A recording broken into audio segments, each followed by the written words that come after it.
Assalamu alaikum. How are you doing? Welcome, ya Umar.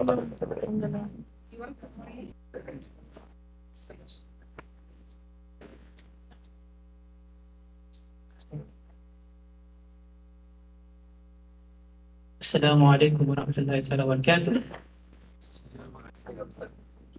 I welcome you guys to the Friday program.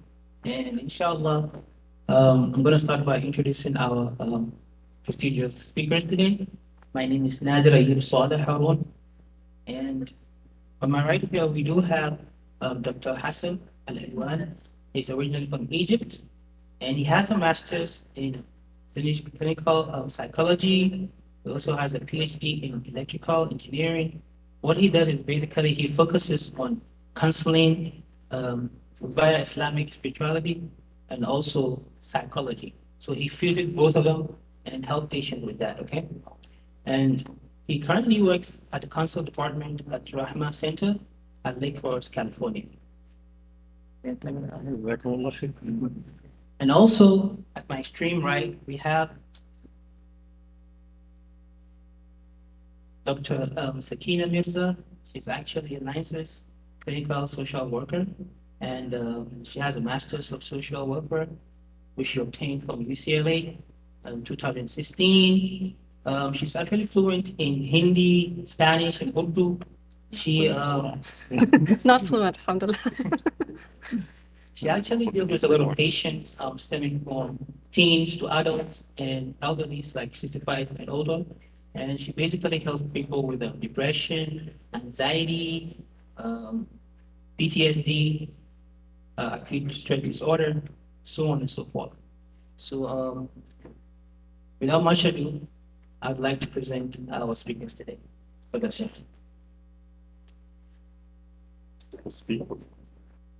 They just came online too at the masjid. Assalamu alaikum wa rahmatullahi ta'ala wa barakatuh. So, Can join the meeting now. Can I maximize this one? yes.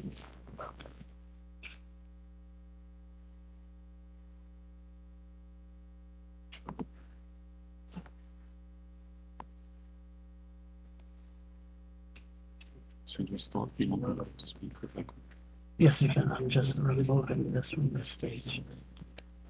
There we go. You can maybe wait for. I think we can wait for Yasmin too. Just wait. So if you do voice or written language, everyone has to get off. It's your fault. You have to turn it down. لا بس يعني she's the moderator. لا ده. Should I take the floor and speak? Or can you ask them if they're aware with me? Oh, they can hear.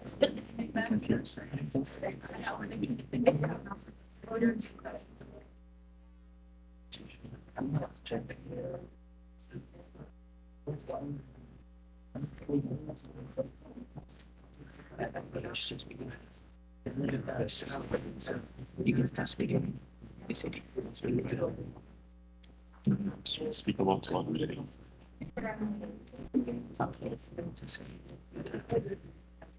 So the way this was organized is Sister Yasmin over there is the moderator. She's supposed to ask us questions. Oh, okay. But I just don't know because we can't hear them. So I don't know if we're supposed to wait. If I speak, like first I don't know if they're going to hear, or you want me to address the crowd here? Yeah, probably addressing before they probably figure out what's happening because I actually didn't know anything about it. I was just told to introduce you guys. Got it. Yeah. So Sister Yasmin is supposed to be moderating and then asking us questions and then we answer. Inshallah. But I don't know how we communicate with them. I think they should hear us. They should. And They should hear us. Yes, they should. And that's why like we can't hear them. So. Maybe I can text Dina and see. No. There's feedback.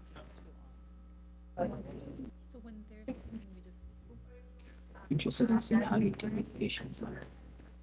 That's a whole topic, yeah. So it's very different. So we're trying to wait for the other masjid to connect with them, figure out what's going on.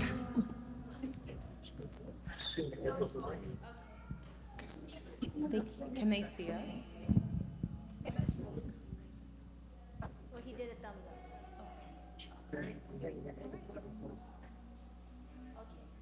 Okay, I think we're good.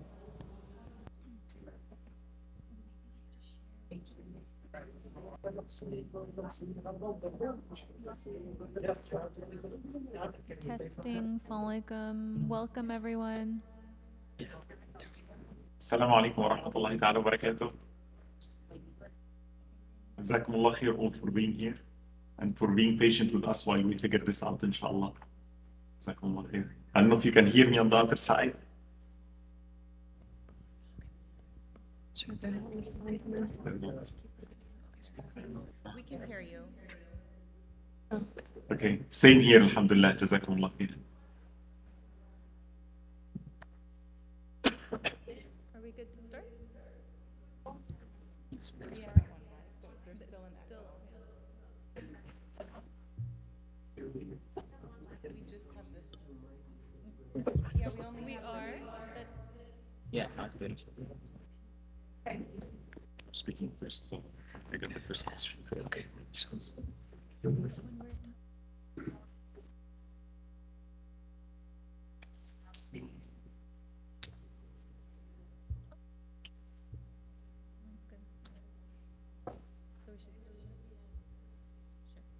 All right. Thank you everyone for your patience. Assalamu alaikum. So we can just jump right.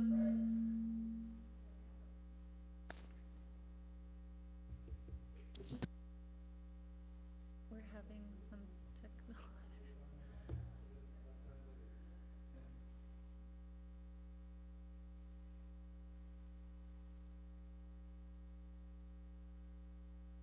So.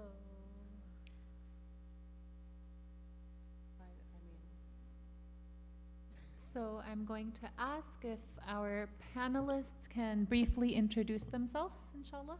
We could start with Ustad Ahson and Sister Sakina. Assalamu alaikum wa rahmatullahi ta'ala wa barakatuh. My name is Hassan Alwan, originally from Egypt. I originally came here for, electrical engineering, PhD.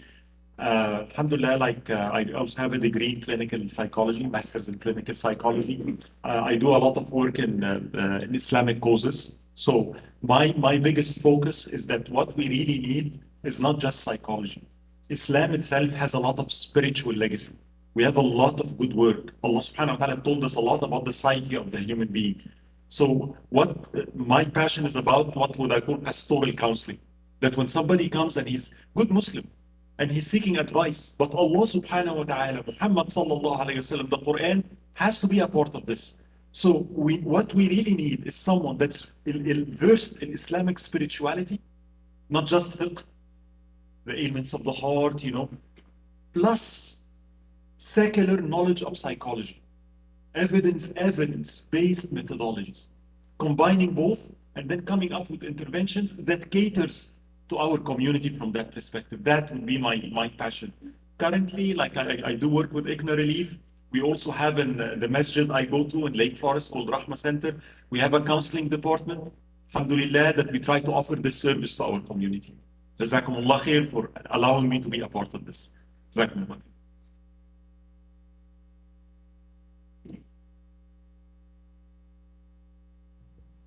Sister Sakina, can you please introduce yourself? Sure. Assalamu alaikum. Assalamu alaikum, everyone. Good to be here in person. A few people said, last time they saw me was on WebEx, so good to be here live here at Hawthorne Masjid. On the other side of the aisle, I guess I'm usually over in Lomita, but my kids used to go to Al Huda here, so kind of I straddle both worlds, alhamdulillah. So I'm a licensed clinical social worker, as mentioned earlier. I also do integrative work. I'm also a student of the Islamic sciences, so try to also integrate from an Islamically spiritual perspective the work that I do. My specialty is in the trauma field, so I work with people who have experienced both minor and major traumas. So from, having difficult childhoods with not understanding, parental relationships with and children to, severe trauma. I support people in working through all of those issues. And that's the focus that I do in my work in private therapy. Jazakallah khair, and we'll hear from Dina Helmi.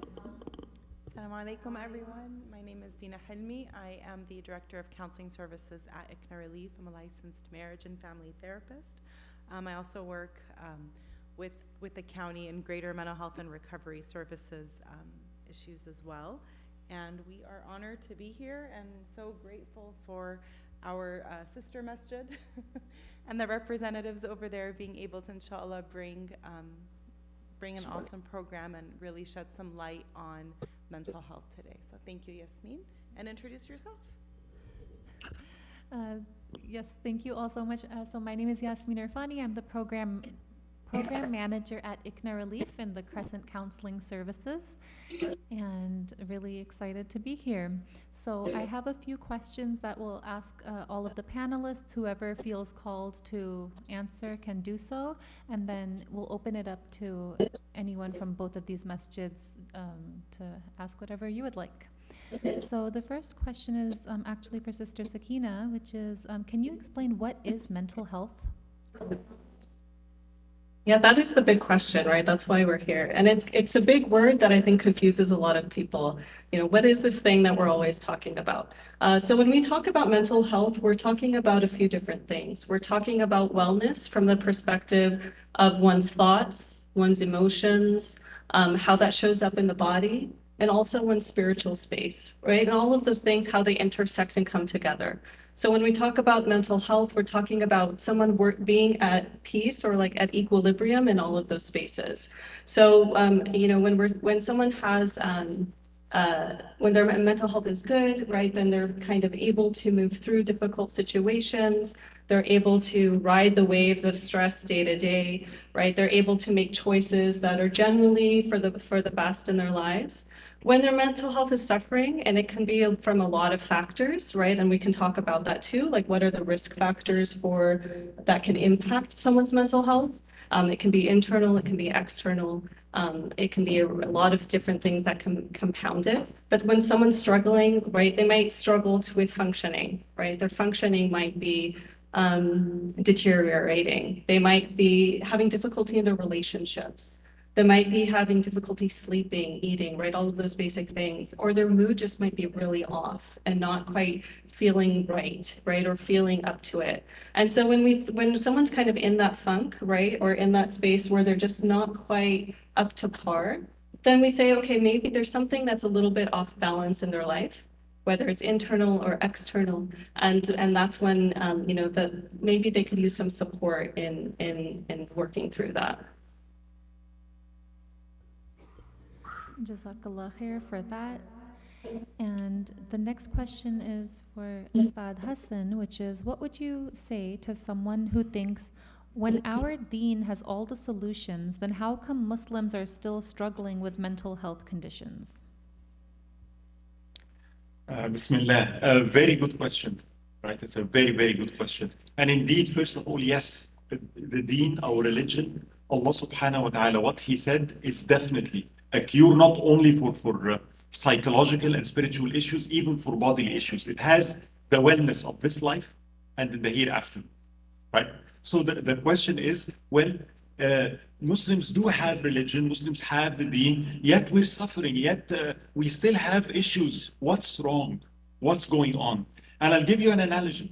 There are many answers. I'll give you an analogy that you can understand. Somebody who tells you, I want to have a fit body. Tell him, go to the gym, right? And he says, yeah, okay, I went to the gym. So what did you do in the gym? Well, I looked around, I found like some weird equipment, and I found some weird things. And I looked at the equipment and I said, yeah, I'm going to carry this weight, and I can see myself carrying it. 1, 2, 3, I see myself sweating. And then he comes out and tell you, I went to the gym, I thought about it, but hey, I don't have any muscles. What are you going to tell that person? Well, I know you went to the gym, I know you thought about it, but you didn't practice anything. So when somebody tells you, ألا بذكر الله تطمئن القلوب, indeed, with the remembrance of Allah subhanahu wa ta'ala will hearts find tranquility. Okay, correct. How did you do dhikr? Yeah, alhamdulillah, alhamdulillah, alhamdulillah, Allah, Allah, Allah, subhanallah. Dhikr is supposed to be practiced with the tongue alone or with the tongue and the body. Are we practicing our religion fully? Do I know how to practice? This is one issue. Some problem is, yeah, the deen has a solution. But the problem is sometimes, do I know how to practice? Here is another question. If you go to the gym and I say, I want to, I don't know, I want to have good biceps. Do you know which machine to use? Which exercise? Do you need a trainer? Sometimes yes, because if somebody goes to the gym, right? And you tell him, okay, here is what you need to do, 1, 2, 3, 4. What if I had a precondition? I have a back problem. I have a knee problem. That has to be taken into account. Else, the exercise that is good for somebody might break that person. Similarly, in our deen, a big problem is what? Yes, our deen has a lot of solutions, but you need a doctor. You know what Imam al-Ghazali said? He said, spiritual medicine that can cure someone can kill another person. What does he mean? A person comes to you and he tells you, I don't know, I can't stop drinking. Oh, okay, here is what you need to do. Fear Allah. I speak about the fear of Allah. Should I speak about fear of Allah or the hope of Allah? Okay, do dhikr. Which type of dhikr? How? One person, you speak to the fear of Allah, if you don't know his condition, that might drive him away. It can cure another person. And the opposite. A person who comes to you, you speak about the hope of Allah, and it might cause him to do more sins. So, do we know how to give medication? Do we have a doctor? Do we have a doctor of the heart? So that when I go, can I diagnose myself? I can. And a big problem we have in our deen is it's self-medication. Our deen has the solution. Oh, I tell you, I'll go to Google it, give myself medication. You don't do that, and you go to a professional. And then when the doctor tells you, here is what you need to do, you take that medication 3 times a day, 1 in the morning, 1 in the evening. What if I took the medication and said, yeah, I took it for 1 day only. Why doesn't it work? So a problem is our deen has, number one, has a lot of solutions. But do we know which one, do we know how to practice them properly? Do we know which one is good for which disease? The second, a part of our deen, brothers and sisters, is to seek asbab. And there is so many examples I can give you, but I'm going to just share with you one thing. Our deen says that Allah, وَفِي السَّمَاءِ رِزْقُكُمْ وَمَا تُوعَدُونَ. Your provision is already written for you, right? So there was this person who said, you know what, أنا أتوكل على الله. I'm going to rely on Allah. Allah can provide, right? And he goes out, and first day nothing, second day nothing, third day nothing. And then he sleeps and he sees a dream. And in his dream, it's like almost an angel speaking to him somehow, telling him, you will not get provisions till you go to that village. So he goes to that village. And then people see him. So they start providing food for him and give him. And then he says, Ya Rabbi, I didn't want it from people. I want it from you. You have the risk. Why are you letting? I didn't want to ask anybody. And then in a dream, he sees the following. An angel calling on him, telling him, didn't you know, ألا تعلم أن الله سبحانه وتعالى أن يرزق عبادي بيد عبادي أحب إليه من أن يرزق عباده بيد قدرته? Didn't you know that Allah subhanahu wa ta'ala loves giving the provision of his servants with the hands of another servant more than giving his provision directly? What do I mean by that? A part of our deen, brothers and sisters, for anything, whether it's rizq, physical disease, there is spiritual means and there is physical means. You have to seek both. If I'm physically sick, what's the first thing I do? It's not go to the doctor. That's what we do, right? I'm sick, go to the doctor. I'm sick, take Panadol. No. The first thing you do, did you do ruqyah? Put your hands on where it is and you recite Surah Al-Fatiha. That's a part of our deen. That's cure. But then what do I do after that? A part of our deen is what? Seek the means. There are means. Allah put them for a reason. Allah sometimes would cause a sickness to happen to me, And he can cure me directly, but he wants the cure to come on the hand of another person. Why? That might be the reason why he entered Jannah. So Allah made things in this life, provisions for us that will come on the hands of us working together. Means seeking them is a part of our deen. Yes, our deen has answers, but a part of the answer is what? Go find out. Go make some research. Go make it. Even in religious fatwas, it's the same. Not everything is in the Quran and the Hadith. Scholars know that. There are things that you have to do with qiyas and analogy and other things and that's a part of our deen. So that would be my answer. Two things, as I said. Are we practicing correctly? Are we following correctly? Do we know which medicine I need? Medicine that cures someone, spiritual medicine that cures someone can kill another. And the second, taking means, seeking help is a part of our religion already. Jazakumullah khair. Jazakallah khair, Ustad Ahson, for your passion and energy and sharing that wisdom. The next question is, we can start with Dina. What are some signs and symptoms that we should be aware of to see if someone needs more professional help? Thank you, Yasmin. Okay. So I want to kind of rewind just a tad bit and maybe do some dispelling some myths. So some things we might think about when we think of professional help when it comes to any mental health issues. So that can include, we might refer to it as counseling, as therapy. Sometimes people may think, and you may feel this way too, or you may think this, which is totally normal because many of us have thought this before, but counseling or therapy are only for people with severe or serious mental health issues. We may have thought that. You don't have to raise your hand if you are one of them. I'll go ahead and raise my hand that I used to think that a long time ago. But the fact of the matter is that it's not just for severe mental health issues, but like the speakers, like Ustad Ahson and Sister Sakina mentioned, it's part of learning how to cope and dealing with everyday issues. So it doesn't have to be, we don't have to go down the, it doesn't have to be a downward spiral where we hit rock bottom and then we reach out for support. There's nothing wrong with being able to reach out to support way earlier. It's kind of like when we're driving and they have the, what do they call them? On the side of the road so that we don't go over if we're on a bridge or something, right? They have like those side rails. And so those rails are there to basically kind of guide us sort of back.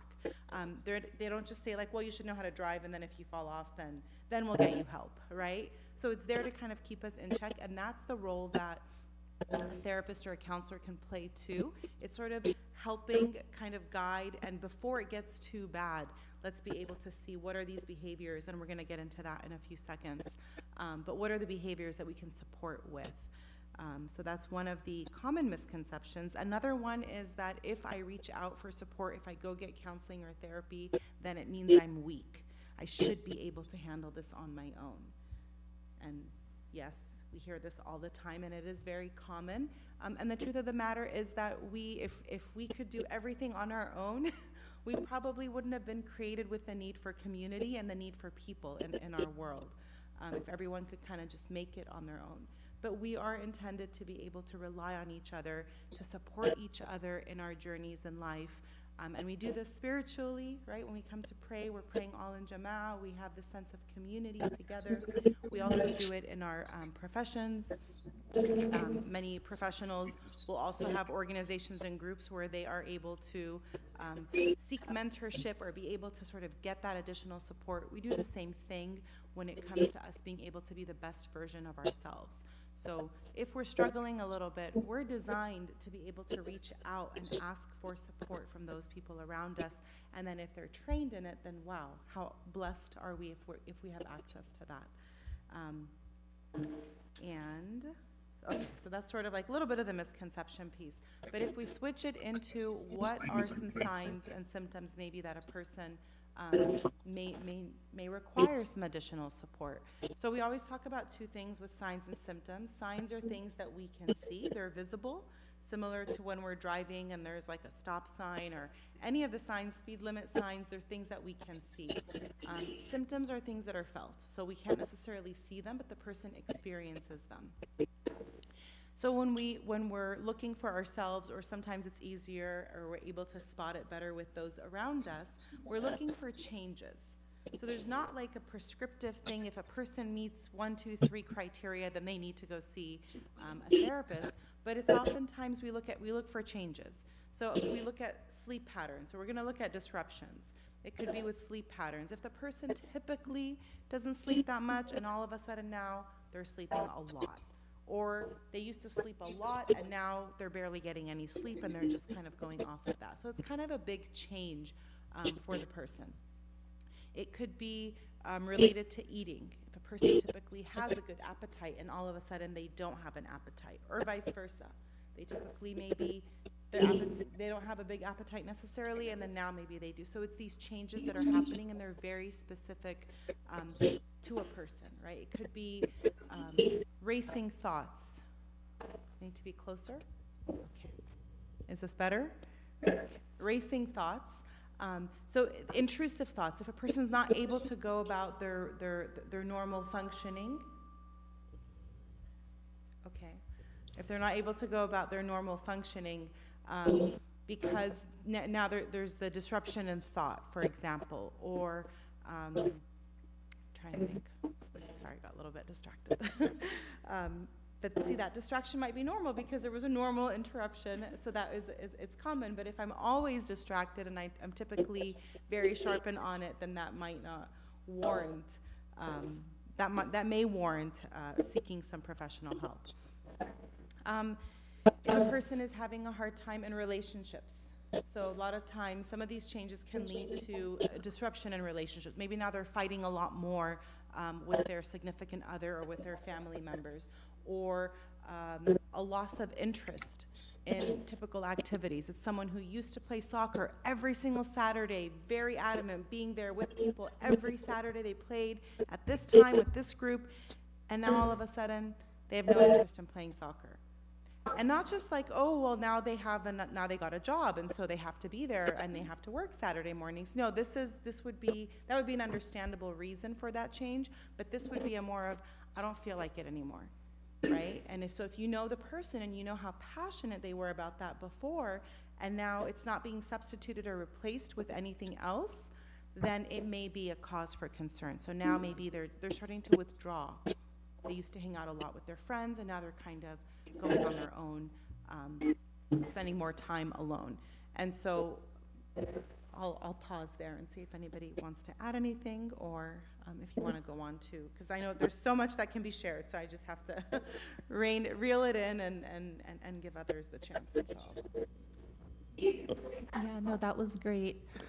What I'm underlining from that is changes in behavior anytime we notice something. So even point it out to someone, like, I noticed this, what's going on? I noticed that, like, do you want to talk about it? So opening the conversation. Did any of the other panelists have anything to share about this question?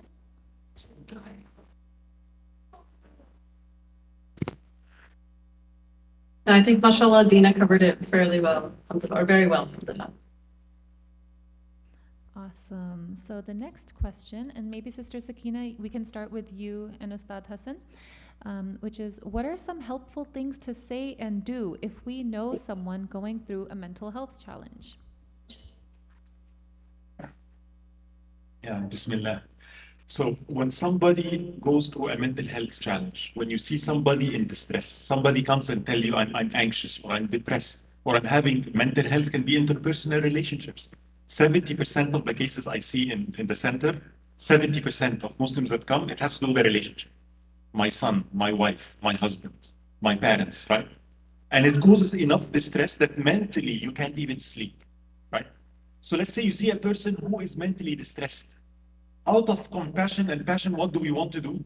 I'm an engineer. You see a problem, what's the first thing you want to do when you see a problem if you love a person? Fix it. Fix it. So I do what? I start speaking solutions. Do this. And sometimes spiritual solutions. Read Quran, do dhikr. Guess what? And I'm going to use evidence-based thing that any therapist knows. They made a research, people that come to therapy, right? People that therapy is very successful. You know, they come to therapy and things are, mashallah, going really well. They actually is curing, right? And they said, what are the factors What are the factors contributing to the success of therapy? Is it the counseling techniques used? The type of intervention you use? Whether it's cognitive or, with the body somatic, or maybe that's it. Is it that the person came with the good tools? You know what is the number one factor that heals a person? And it's a part of our deen. What do you think it is? Therapeutic alliance. You know what that means? If I feel that the other person sees me, feels me, he doesn't give me a solution. I want a human being wants to be heard, wants to feel seen, wants to be known. Do you see my struggle? Am I important to you? Can you share my pain? So what's the number one thing to give a person with mental health? Please, the urge to solve the problem is I am not comfortable sitting with a person distressed because I can't bear it. So I want to get it over with. That's the problem. To help someone, are you ready to sit with him in it? I might not be able to solve it at all, but I'm there with you. And I'm okay. And you see the pain in my face, and you speak, and I reflect it, and there is true empathy. This is Muhammad sallallahu alaihi wasallam. His listening skills, and I can give you an example, on an example, on an example, on an example. I'll give you one that I love. Again, and the reason I'm giving that example, it's a part of mental health, but we don't pay attention to that. You find that hadith, it's in Bukhari and Muslim, باب صبر رسول الله صلى الله عليه وسلم مع أزواجه.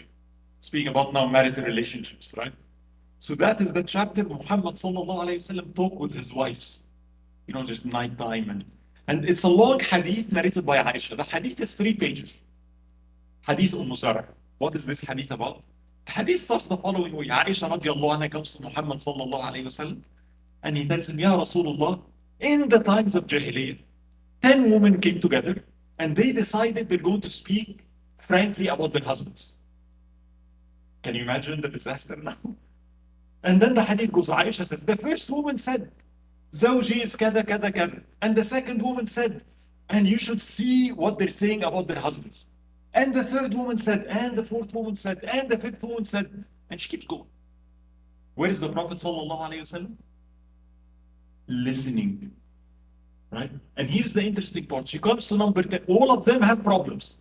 Right? 1, 2, and then she comes on number 10 and she says, oh, Zara. She was married to a great man who made her so happy. Everything was great. Their children were great. Their house was great. Their mate was great. He was a great person. She was really happy. But one day, this great husband of hers went outside, saw another woman. And he decided to divorce his wife and marry the other woman. And then this poor wife married another man that was good to her, kind to her, gave her good things. And then she says, but that second man, the biggest of his gifts, do not match anything that this Abu Zar used to give her. Full stop, end of the hadith. If you are Muhammad sallallahu alayhi wasallam, what is your reaction? Can I tell you some of, again, it's mental health. I, as an engineer, I would say, okay, let me tell you. Woman number 1, here's the problem. Woman number 2 here. And wait a minute, how dare those women sit together and speak about their husband? That's haram. Right? You know what Muhammad sallallahu alayhi wasallam said? He saw the problem. He listened. You know what was the problem? His answer was the following.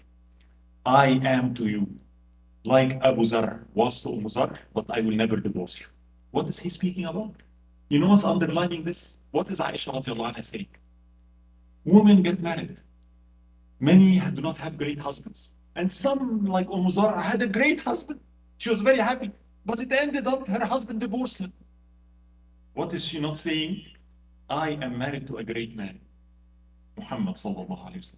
Will you one day, will I end up like Zar? Will you ever divorce me?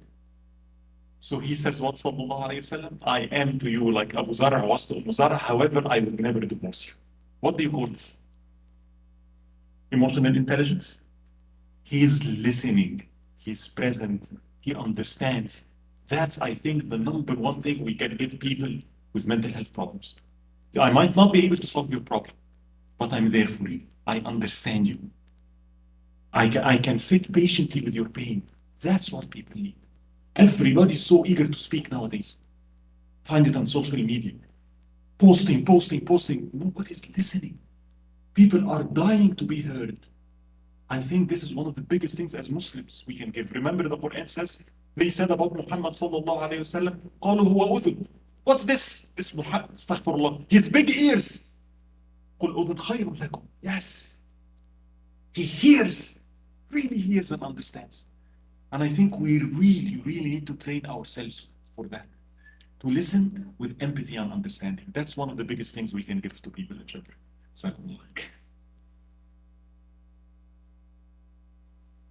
Mashallah, mashallah. Just want to add, because it definitely what, as Ustad Hassan shared, is the primary thing that's missing. Because, you know, when people show up in my office or virtually or in person, I'm sure it's the same with you, that's the first thing that is very profound for them, to finally have someone who just listens.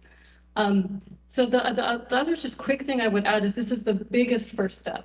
But then after that is, you know, providing that reassurance and then connecting to resources if the person needs that support. And I think that's also missing in our community is the follow-up, right? Okay, yes, providing that initial support, the listening, which is so, so important. Can't overemphasize that. But then if someone is really in it, really deep in a struggle, saying, hey, I think maybe you should talk to someone, a professional, and get that extra layer of support. And because there's no stigma in that, right? There's no shame in that. There's nothing wrong with that. It's actually encouraged, as Ustad Hassan shared earlier, it's a part of our tradition to seek the healer, right? To find the means of healing that Allah subhanahu wa ta'ala has provided. So encouraging one another and normalizing that in our community, that it's very, you know, to encourage one another to get that help and support as needed. Jazakumullah khair. I'm going to piggyback a little bit and maybe just to sort of reinforce also what was shared with regards to we all as a community, like we are the safety net for each other. And so as community members, it's our responsibility to learn a little bit more. We're not going to all be therapists, and that's okay. We'll leave the therapy to the therapist. But as a community, like it was said, how do we normalize?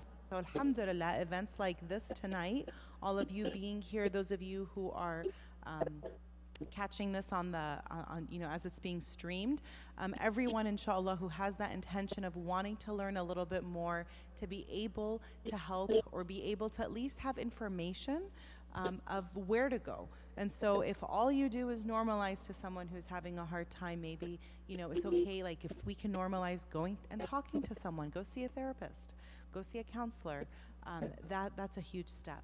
And if you wanted to learn a little bit more, this is the part where I feel like I have to do the little plug for mental health first aid. There are courses that you can take, and alhamdulillah, we have been able to offer them in the past, and we're happy to continue to offer them. But there are courses on how to recognize signs and symptoms of a mental health issue, how to support someone who may be having or experiencing a mental health crisis, and a big part of it is being able to learn about the resources to connect them. So we can talk about, you know, here we're normalizing the conversations and we're destigmatizing it, which is big because it's not just within the Muslim community. A lot of communities, unfortunately, there's still a lot of stigma around mental health. And based on just how fast things are changing in our world, we know that 1 out of 5, if it might even be, I'm going to venture to say it's higher. I don't have the stat to completely back it up, but COVID pandemic has definitely increased the rates of people struggling with mental health issues. And this isolation that many people have felt, the change that's happened, this uncertainty, so anxieties have gone very, they've gone up. And I know that there's some studies recently that have come out with regards to people who have had COVID, the increased rates of anxiety from having had COVID. So whether it's impacting something internally, however way that is, but those are the numbers that are coming out now. So again, it's very, very normal, and it's more of what do we do with it. So mental health first aid, if you'd like more information, I'm sure Yasmin at ICNA Relief, Yasmin.irfani@icnarelief.org can provide more information and details on how to bring any of those courses, inshallah, to you and to the masajid. Jazakallah khair, everyone, for those really helpful tips. And one thing that I like to add is sometimes we get so stuck in our heads, like, what do I say? What do I do? But we can ask the person, how can I support you in this moment? Because each person is different and has different needs. So when I get caught up in that, I try to just put it back on the individual, that what can I do right now? So just a couple more questions and then it's open to everyone. What are some of the coping tools that you share with people who are going through mental health challenges? We could start with the other masjid.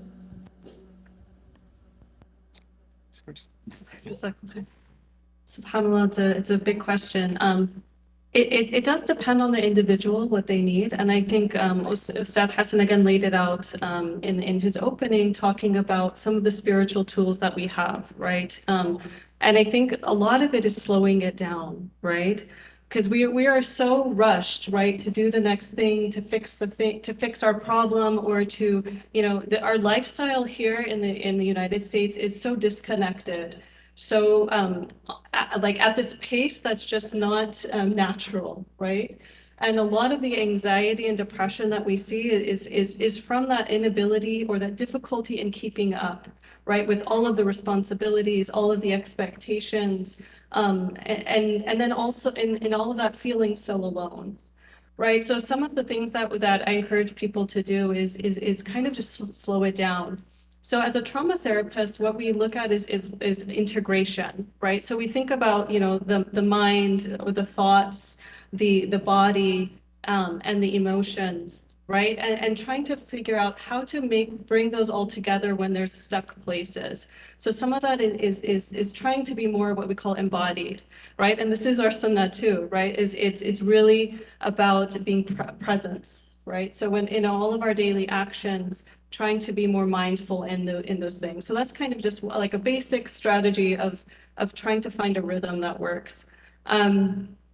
Other things are external too, right? Building support, right? Finding community, finding people that you can connect with, that you can talk to, that you can trust. That can be a huge strategy.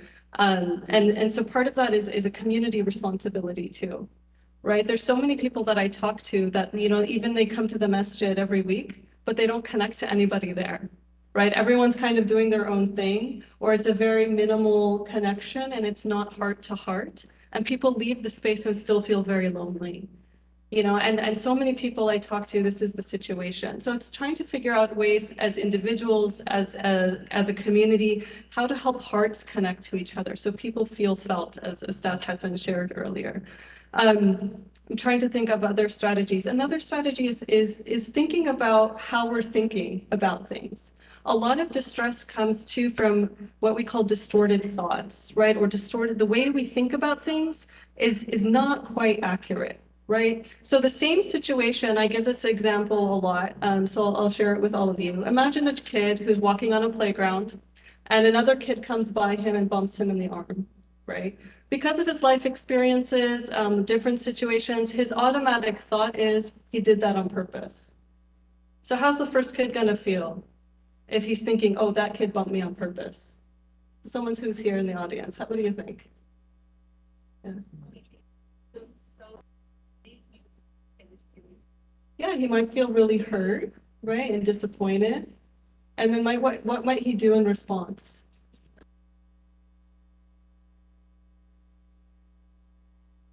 He might shout at him or hit him because he might feel angry, right? So how he thought about the situation impacted his feelings and impacted his behavior, right?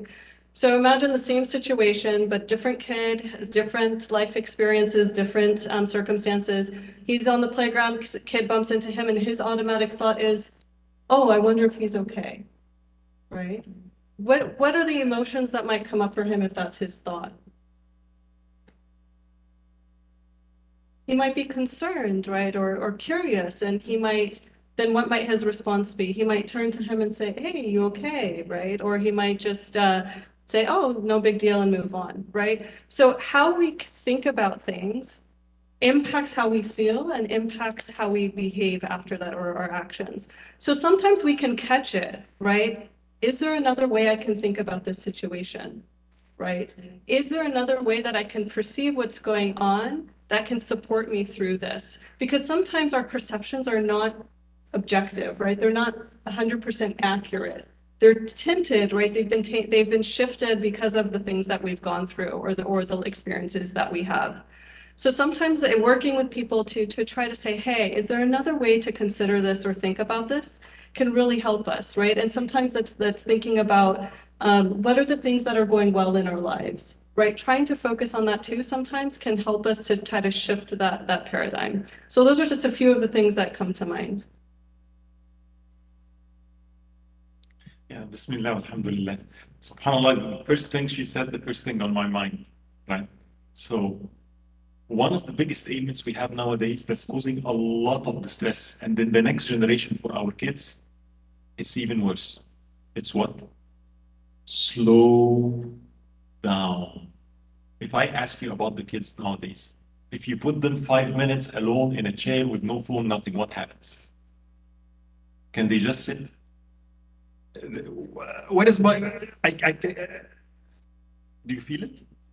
This disturbance inside. I can't wait. That's a spiritual disease actually.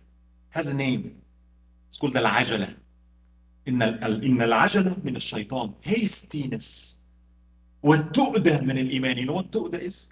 Being composed, easygoing, slow, deliberate. In the way I speak, in the way I drive, in the way I eat. We are so accelerated in the way we speak, even now. If I start speaking slow, what happens? If my wife starts telling me something and she's taking her time, come on, hurry, quickly. Our kids, I watched my own son. He watches things on 2x. You think I was shocked? Of course, Baba, what, like 1x is like 1.5. Quickly, speak quicker. They can't wait. That's a disease. We can't slow down. We want everything now, now, now, now. This is anxiety provoking. And you know what it causes from a spiritual perspective? That's called lack of patience. What is patience? The ability to wait. No, I can't. Ya Rabbi, get now, now, now. That's a disease. Slowing down my life. So in one advice, what does that mean? With the way you speak, the way you pray. Slow down. After Salah, Assalamu alaikum wa rahmatullah, Assalamu alaikum wa rahmatullah, I have to go. No, sit down. But I can't. That's exactly why. So this is tied to my second point. One of the root tools that I think is so crucial. I spoke about going to the gym. There is a spiritual gym. Spiritual. Do you want spiritual muscles? Do you want sabr, patience, hilm, karam, generosity? There is a way to gain this. You know what it is called? And I can call it a hadith, but mukhalafat al-nafs. What do you say? Mukhalafat al-nafs is going against myself, going against my. Do you have the ability to say, I want to do something? No, not now. You know what's our problem nowadays? I feel, therefore I speak. I think, therefore I do. Wait, I know that you feel something. Everything you feel is not true. Everything you think might not be necessary. Can you make space for it? Can you be patient? Can you make space for uncertainty? No. We have uncertainty intolerance. One of the biggest factors for, and actually we did some research with Yaqeen Institute on this past COVID, and it turns out that one way to predict people will cope well or not is their uncertainty intolerance. What do you mean? If you don't know, can you sit with not knowing? Or I have to know. You know how does that translate? I have a problem. What happens when you have a problem? Think about the solution. What if your mind tells you, I don't know a solution? No. You have to find the solution. And the mind comes and says, I can't say it. No. Now I'm more perturbed. Now I'm more anxious. Think more. And the mind comes, I don't know. Then what? I can't stop thinking. Can I ask Brother Nader here to do something just experiential for you? I do this with people. Would you please do that? Can you make space for him? I'm going to ask him to do something for me. Just please come here. Just like, can you sit? Yes. Yeah, like, no, here, just like here. It's just in front of the camera. Can you guys see him? Yeah, brother Nether here, right? I'm going to ask him, he's a, mashallah, strong, powerful brother, good muscles, right? Here's some for ends. Can you carry this? Yes. Can you carry it with one hand? Maybe two of them only. Right? He's strong, right? I want you to stretch your hand. Yeah. Okay, let's continue talking and leave him that way. What? Have a problem? No, you're serious. You're strong enough. How do you think he's feeling right now? He can take it. You carry one book and you keep doing this, your arm, it's not designed to keep holding it. After a while, you want to do what? Put it down. My mind is the same way, brothers and sisters. Yeah, I can think about solutions. You can put it down. You can think about solutions. That's correct. But you know what's the problem? When I can stop thinking about a solution, mental health, and I can't sleep. I go to work and I'm still thinking. I'm with my kids and I'm still thinking. I'm eating and I'm still thinking. And it has been 1 week and I'm still thinking. My mind is fried. Do you have breaks to say, okay, I don't know the solution and it's okay not knowing? How can I stop my mind? How can I make space to uncertainty and say, you know what? It's time to do something else. It's time to pray. Let me focus on my salah. It's time to play with my kids. Let me focus on that. But you don't know the solution. So what? Allah's there. La hawla wa la quwwata illa billah. Allah knows. I highly recommend training to be tolerant of uncertainty, to be watchful of the mind, to be okay with not finding a solution sometimes, and pausing and saying, you know what, I have to give this mind a rest, and there are spiritual interventions for that. So this again would be like mine. So one is what? Slow down. Spiritual exercise of going against the self, train yourself for that. And the third is what? What did I just mention? Give your mind a break. It needs a rest. To be able to stop thinking about things and focus on what I'm doing. I'm drinking tea. Can I enjoy it? I'm playing with my son. I'm talking to my wife. Everything else stops. The hadith I just gave you about Muhammad sallallahu alaihi, the busiest man on earth. His wife is talking about 10 women in Jahiliyyah. You know what he would have said? Woman, I have a nation outside. I have qiyam to do. I have Quran to recite. What is it? But no, I'm with my wife. That's the most important thing. I focus. That requires training. And that brings mental wellness. So those are some coping strategies that I suggest for our times. Wallahu ta'ala. Jazakumullah khair. Those were excellent, on point recommendations for ways to cope. I'm just going to add, there's not much to add, but I'm just going to add one, which is related to that first point of having heart-to-heart connections with the community. We know that a lot of the mental health issues and a lot of addictions are basically a result of lack of connection. And so opportunities to connect is so critical. And one of the things that we can do, sometimes if we ourselves may be experiencing some struggles or some mental health challenges, one of the ways to support ourselves through the process too is finding opportunities to be of service. So a lot of times when we're going through our own problems, we start going inside, we're thinking about ourselves, we're thinking about what we need, and we sort of isolate, alienate ourselves, and it becomes this perpetual loop of just, constantly thinking about what's going on, what's wrong with me, and then we can get into a worse spiral. Sometimes if we're able to interrupt that and we're able to find opportunities where we can get out of our own heads for a while, not think about ourselves in that sense, but, of course we are still there, we're taking care of ourselves, physically, and we're aware of ourselves, but to be able to give of our time and of our energy for others. So if we can volunteer opportunities, like if there's a way to volunteer at the masjid, if there are food pantry or different ways. I mean, there's infinite ways to be of service. If you can be a mentor for some younger youth, go help out in different ways. That's one way sometimes that we're able to kind of get back in touch with ourselves for that sense of a purpose and see that we can be a positive contributing force in the world, even if it's just something with our time and our energy, but oftentimes that's lacking. And so that can reinforce and help us, inshallah, support, help ourselves in terms of even coping, still simultaneously go out, reach out, get, professional help, get support. But that can be one way as well to support us in that process. I love all of that so much, and it works because I've found myself when I'm going through a difficult situation to just think, okay, who is somebody I can call to check in with? And there's so many people that we can just call, and hearing about someone else's life can take the focus off and make them feel like they matter too. So amazing, thank you.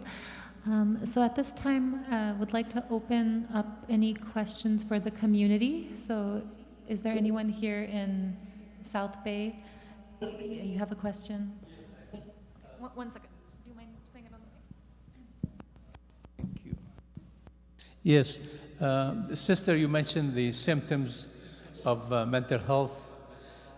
What are the specifics mental health issues with teenage, because they are susceptible to depression and a lot of other problems? Thank you.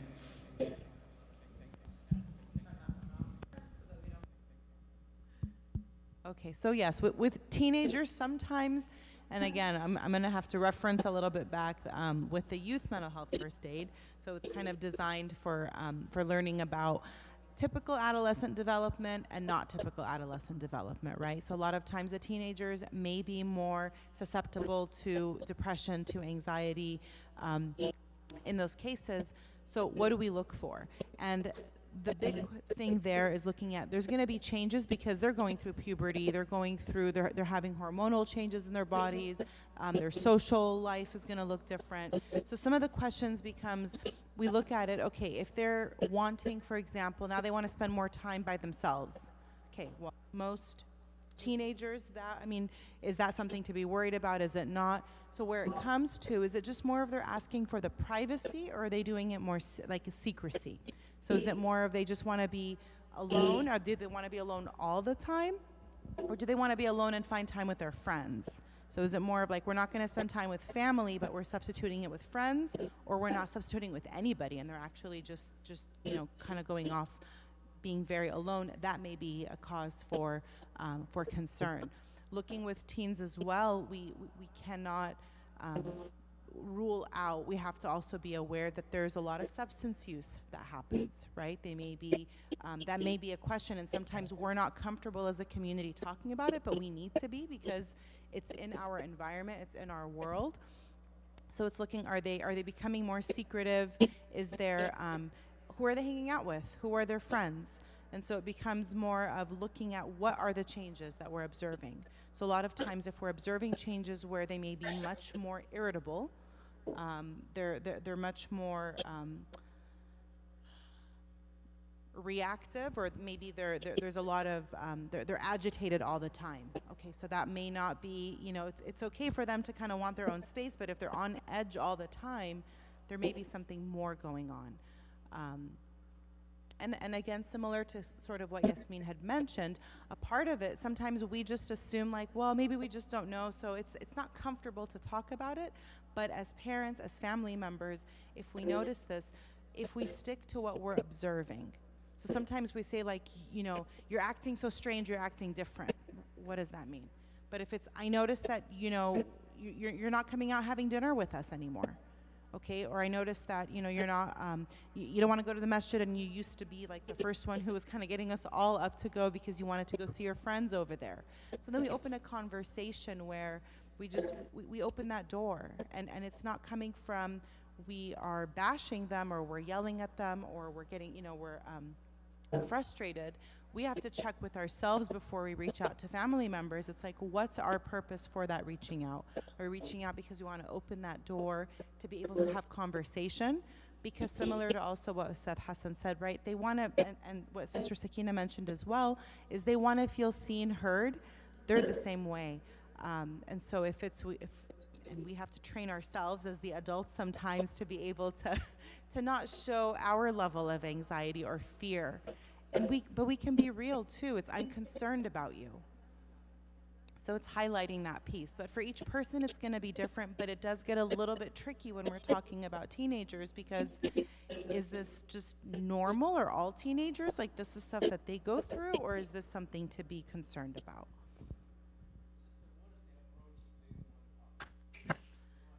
Can I add something? And so the question is, if they don't want to talk about the problems, and that can be very common, and sometimes it's more of not giving up. Maybe they don't want to talk to me, right? But is there someone else that I can go to who may be, who this person may be more willing to talk to? So I have to get over, we sometimes, as the person who's wanting to help, sometimes we feel like, wait, I'm trying to help and they don't want to get helped, but I'm trying to do something good. Why aren't they accepting it? And then we get hurt because we're concerned.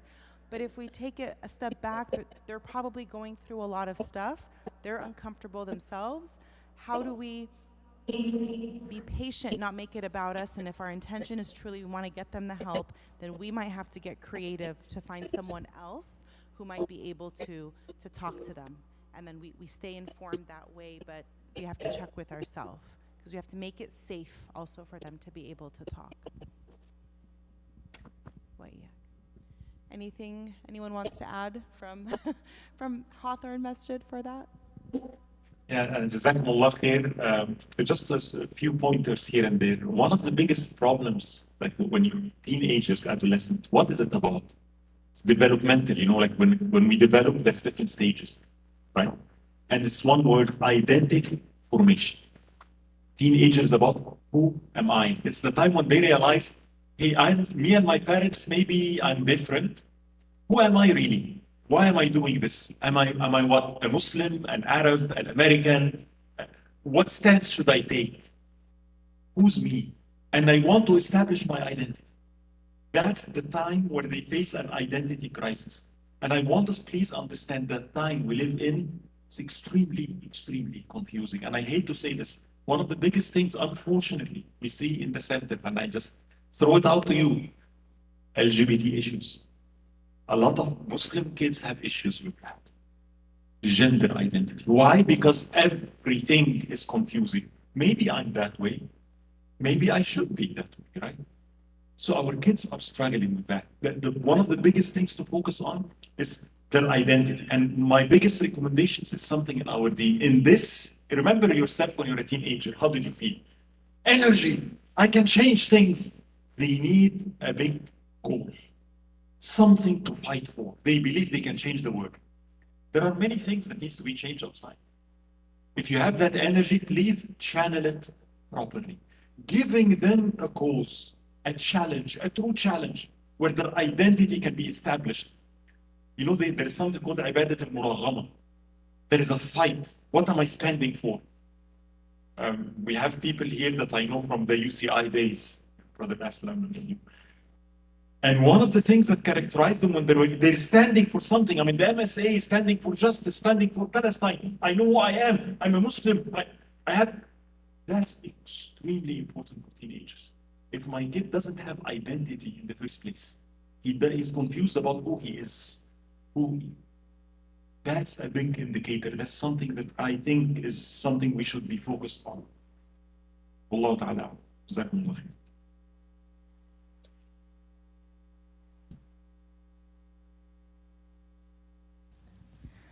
Jazakallah khair. Is there anybody who has a question at Hawthorne?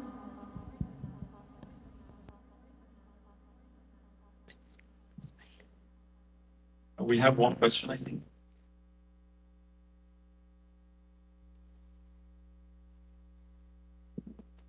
Assalamu alaikum. Jazakallah kul khair. Excellent information. I have one comment and questions. I know in our culture, our Muslim cultures, if you say somebody you have a mental issues, go and seek help, they feel, wow, I'm crazy. Do you think I'm crazy or something wrong with me? The word mental, it's really, but maybe we can say we can say stress, we can say different meaning, it's in our culture, but mental, a lot of people, they take it in a different understanding. You mentioned that emotionally intelligence, the book, I believe there is a book that talk about their thinking instead of difficult management, or now they change it to emotional intelligence. Do you think nowadays the number of cases, the mental cases recently has been increased dramatically, and what's the cause? And if you have any statistic, if you can share with us.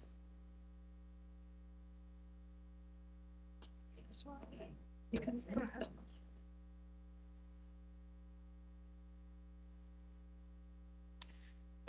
First, جزاكم الله خير يعني for your comment and your question.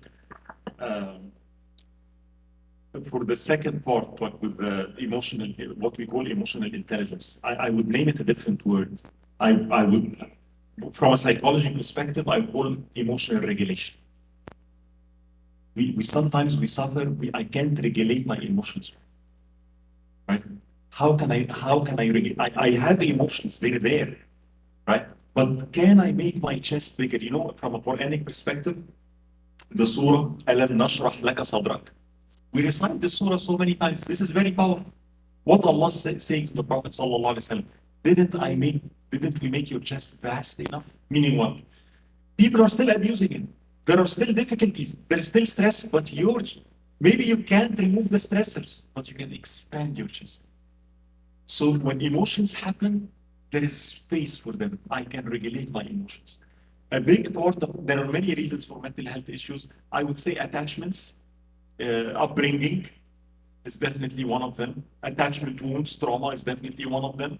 There is, from what I see. But this, I'm tying on what you said, the concept of emotional regulation, I think is a big one. And it ties to what I said, because if you go to even what do psychologists say? If somebody if I want to regulate my anger, what do I do? If I want to regulate my fear, I'm afraid. And it's not good to be afraid. Sometimes fear is okay, but sometimes it's not.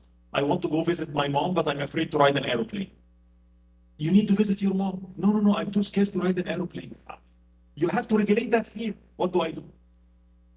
Right? I'm so sad. I don't want to go to work. I'm sorry, you have to go to work. You're married, you have kids, But my sadness, how can I regulate it? And you know what psychologists say one of the most effective tools to regulate any emotion? I'll give you the technical name. Opposite action. You know what it means? Every emotion has an urge. Anxiety, fear, what's the urge? Run away. Do you want to control your emotion? Yes. Do the opposite. So I'm sad. Do you want sadness to go away? Yes. What does sadness tell you to do? Stay in bed. Don't call anybody. What do you think will happen if I say, okay, let me stay in bed? Will sadness go away? No, it will increase. So if you want to remove sadness, what is the urge? Stay in bed. What is the intervention? The first intervention for depression. Stand up, make your bed. It's a behavioral. Do the opposite action. Go brush your teeth. I don't want to go out. Go out, go to the masjid. I don't want to do dhikr. Go ahead and do dhikr. Anger, lash out. What does the Prophet ﷺ say?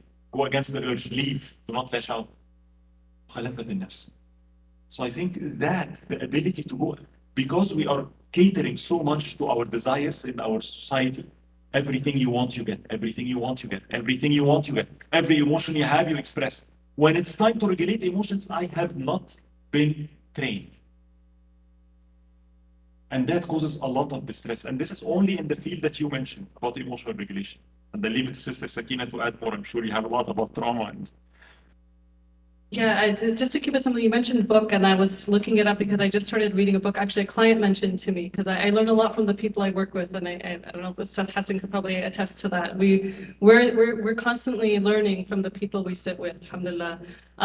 But it's called With the Heart in Mind, the Moral and Emotional Intelligence of the Prophet ﷺ by Sheikh Mikhail Ahmed Smith. Who's over at Qadam in Texas. So this is exactly this is part of our deen, and I think I just started it, but it looks promising to be a beautiful book, inshallah. So I wanted to recommend that for anyone else who's interested. So in trauma we have a slightly different take, I guess, a little bit in terms of looking at how emotions impact the body, right? So rather than talking about regulating emotion, it's more about regulating the body and the nervous system. And by doing that, it impacts how our emotions present too. So if, and it's again, everything goes back to the source, right? Because when we think about anger, before I notice the emotion of I'm feeling angry, I'm going to notice what's happening in my body, right? I'm going to notice I'm starting to get hot, right? Tense in my body. My muscles are going to start tightening. So what can I do about that? I can actually help release those bodily symptoms before even thinking about it cognitively necessarily. I don't necessarily need to know why I'm angry. I can just work with my body and notice that. So if I'm feeling angry, what can I do? Right? If I'm standing, I can sit down. If I'm sitting, I can lay down. Right? I can make wudu or drink a glass of water. So part of that process is also very physical. So it can be behavioral, but you can also think about just, what is happening? If I'm feeling like a butterflies in my stomach, right? I can just kind of notice that. I can focus on another part of my body that's feeling a bit more regulated, and that can help the rest of my body to calm down. And so once our bodies, our nervous system is regulated, the thinking part of our minds, of our brains comes back online, and we're able to make more positive decisions, right? I might not be able to get out of bed right away, but if I can kind of try to figure out what's happening in my body first, then maybe I can have that activation point to make that decision. So just a point on that. The other thing, and I'm kind of hesitant to mention this, but since I'm sitting in front of the brothers, can I speak to you for a minute? Is that okay? Because I had a sister mention to me right before this that, like we all know this stuff already. It's the brothers that need to kind of get in touch with their emotions and understand mental health. And not, it's not going to be 100% that way, but women are created with being attuned to that a little bit more easily, right? And I see this in my practice too, that it is a lot harder sometimes for men to understand their emotions, right? It's either happy or angry, right? There's no in between. And oftentimes anger presents and covers up deeper emotion, right? If we're feeling angry, chances are underneath it is feelings of despair, of hurt, of pain that are too hard to face. And so it's a lot easier to be angry. And if we notice that we're angry a lot of the time, it's maybe an opportunity to again slow down and say, hey, is there something else coming up for me that I need to work with? Because anger is almost always covering up something else. And I think there was other parts to the question, but I kind of got lost. So the first part about calling it mental health. Yeah. Right? So yeah, indeed, there is a stigma. If you tell someone you need therapy, what? I'm not crazy, right? So, لا مشاحة في الاصطلاح, we say that in Arabic. So that's why when we personally, so it's a family consultation. I'm not going to call it therapy or counseling, call it whatever. Who doesn't need consultation? So let's call it, in the masjid, that's what we do. That people go for some family consultation, right? And then later we can discuss whether it's called counseling, spiritual counseling, name it whatever, right? So for some members of our community, sometimes that's what's necessary, especially when you have different generations. The younger generations, everybody has a therapist nowadays. Like, wallah, it's amazing, right? But the older generation might not agree to that. So what's important? If you want to speak together, come for a family consultation, come for counseling. So that's one way, subhanAllah ta'ala. But yeah, there is a stigma and it's not right. Mental health therapist is not for crazy people. It doesn't mean you're crazy. Sometimes sometimes it's about, how about performing better? I'm okay, but I want to be better. I want to achieve more, positive psychology. So it's not that I have a pathology, therefore I'm going to the doctor to cure me. No, I'm good, but I'm going to enhance my performance. That's also psychology. I need someone to help me with that. So it's fun. Wallah ta'ala. We need a lot of work. And I just want to piggyback a little on that. If someone, for example, is diagnosed with diabetes, or they're diagnosed with a cardiovascular issue, is there any shame in going to a medical doctor and getting help? For many, there isn't. It's very normal. That's what we're going to do. We're going to go. But if we educate ourselves as well, and knowing that the mind, the body, the soul, they're all connected and they impact each other. And sometimes like we know that stress is one of the underlying, it's the reason that there's so much heart disease, right? And other diseases in the body is because stress is going unchecked, or that, you know, there's such high levels of persistent stress, chronic stress that people go through. Well, that's one of the pieces of being able to help with therapy, with counseling. And so if we start shifting that, yes, the stigma is there, but let's normalize it. And that's where it starts with us. So we're aware of the stigma, and we can be part of that solution, part of changing the conversation. But if we're working with someone in that moment, and we're not going to sit there and have to convince them, so similar to what was shared, we can choose different words that may be a little bit more safe for them and frame it in a way to help them get the help that they may need. So that way, the ultimate goal is living healthier lives, and the healthy life, it's in a healthy body, a healthy mind, healthy emotions. And so, inshallah, that's what we can accomplish together. And I'll turn it over to Yasmin. Jazakallah khair to all of our knowledgeable and compassionate panelists tonight that are gifts to our community. Alhamdulillah, we're so blessed. So these are continuous conversations. So please feel free to reach out to any of the panelists outside of this, and we'll continue to have these ongoing conversations. I'm going to ask if Ustad Ahson can do a closing dua for us.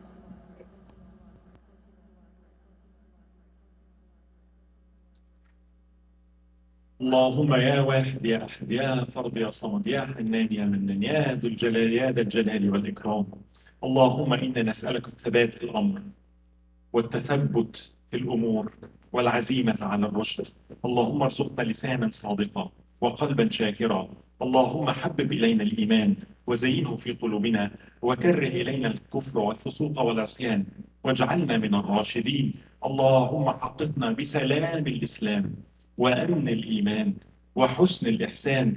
اللهم اجعلنا هداة مهديين. اللهم زينا بالعلم وجملنا بالحلم. اللهم إنا نسألك حسن الأخلاق. اللهم اهدنا إلى أحسن الأخلاق فإنه لا يهدي إليها إلا أنت، واصرف عنا سيئها فإنه لا يصرف عنا سيئها إلا أنت. اللهم ألهمنا رشدنا وقنا شرور أنفسنا. اللهم إنا نسألك أن تصلي وتسلم وتبارك على محمد صلى الله عليه وسلم. اللهم تقبل منا، اللهم اغفر لنا وارحمنا وأنت خير الراحمين. جزاكم الله خيرا.